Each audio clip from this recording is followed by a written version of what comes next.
इस लेक्चर में पीसा के रिगार्डिंग डिस्कस करेंगे। इसका मतलब है program for international student assessment. ये अभी रिसेंटली न्यूज में है। देखो ये सितंबर 2021 में होना था, 2021 के इसी सितंबर महीने में होना था ये, लेकिन अभी पोस्टपोन कर दिया। ये देखेंगे कब होगा। अभी इसके बारे में पढ़ते हैं क्या है। एक कॉम्पिटेंसी बेस्ड टेस्ट है। एक भाई साहब टेस्ट होता है, कॉम्पिटिटिव एग्जाम है, जिसमें डिफरेंट कंट्री से स्टूडेंट पार्टिसिपेट करते हैं। लगभग 15 ईयर ओल्ड के कैंडिडेट इसमें पार्टिसिपेशन लेते हैं, हिस्सेदारी लेते हैं। उनमें देखा जाता है कि रीडिंग क्वालिटी उनकी कैसी है, मैथमेटिक्स कैसा आता है मैथ उन्हें, साइंस लिटरेसी कैसी है, वैज्ञानिक मतलब विज्ञान के बारे में क्या जानते हैं।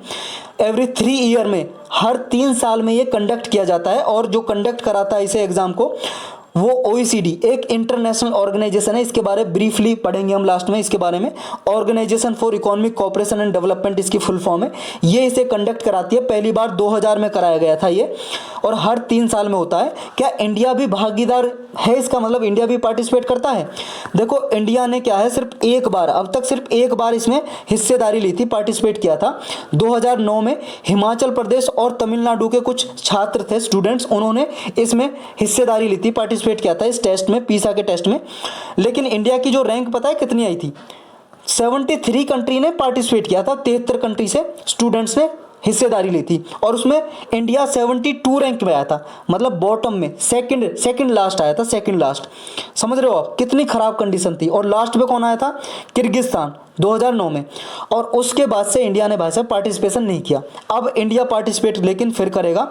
अब ये टेस्ट क्या है, पोस्टपोन कर दिया है। अब ये 2022 में होगा। पोस्टपोन क्यों कर दिया? देखो पहले 2021 में होना था सितंबर में, लेकिन पेंडेमिक कोरोना की वजह से ये पोस्टपोन कर दिया, यानी कि पीछे हटा दिया। अब 2022 में होगा ये। और चंडीगढ़ से, इंडिया की तरफ से चंडीगढ़ से कुछ स्टूडेंट्स हिस्सेदारी लेंगे इसमें। समझ रहे हो? अब तक किसी ने 2009 के बाद हिस्सेदारी नहीं ली थी, लेकिन अब 2022 में जो होगा चंडीगढ़ से कुछ स्टूडेंट हिस्सेदारी लेंगे, पार्टिसिपेट करेंगे इसमें। तो इंडिया के लिए क्या सिग्निफिकेंस है, क्या इंपॉर्टेंस है अगर इंडिया के स्टूडेंट पार्टिसिपेट करेंगे? देखो भाई साहब उन्हें लर्निंग कुछ तो सीखने को मिलेगा हिस्सेदारी जब करेंगे।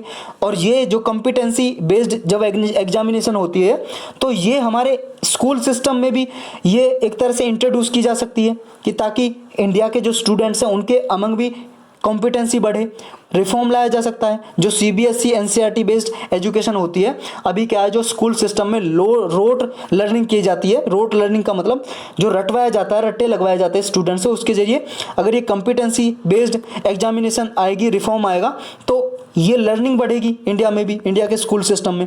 तो जो एक्चुअल टेस्ट कराए जाते हैं इसी के आधार पर कराए जा सकते हैं। नेक्स्ट क्या होगा, हमारे इंडिया के स्टूडेंट्स को रिकग्निशन मिलेगी, एक्सेप्टेबिलिटी मिलेगी पूरे वर्ल्ड वाइड।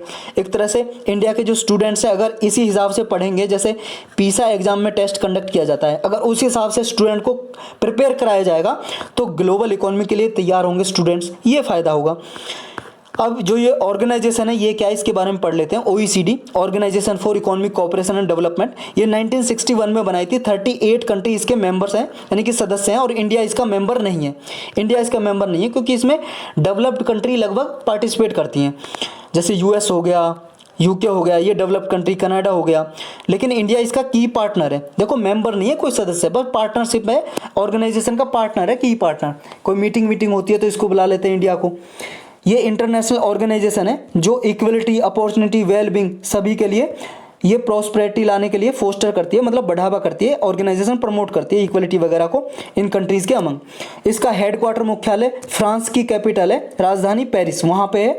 और पेरिस में ही देखो जहाँ पे इसका OECD का हेडक्वार्टर है ना, उसी हेडक्वार्टर में जो FATF है इसी का हेडक्वार्टर भी यहीं पे, फाइनेंशियल एक्शन टास्क फोर्स। और ये क्या, इसके लिए अदर इंपॉर्टेंट टॉपिक की प्लेलिस्ट बनी हुई है, उसमें लेक्चर है, आप देख सकते हो। तो इस लेक्चर में सिर्फ इतना ही।